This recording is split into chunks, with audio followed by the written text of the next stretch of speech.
Nada más, ya llevamos buena parte del primer piso. Ahí está mi chamaco Sem dándole con todo. Échale, mijo, que si no, los animales no van a tener ni dónde echarse. ¿Qué hubo, familia? ¿Cómo andan? Pues acá andamos echándole ganas otro día más con la construcción del arca. Se va armando chido, ¿eh? Aquí echando un descansito con mis muchachos. Puro pan, dátil y agüita, pero con eso basta para seguirle. Ya vamos a la mitad.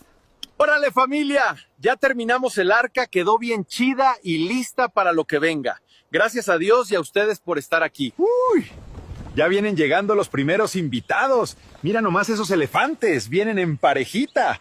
Diosito dijo que iba a mandar. Ya estamos adentro, familia. Los animales bien tranquilos y nosotros listos para lo que Dios mande. Ya comenzaron a caer las primeras gotitas, familia.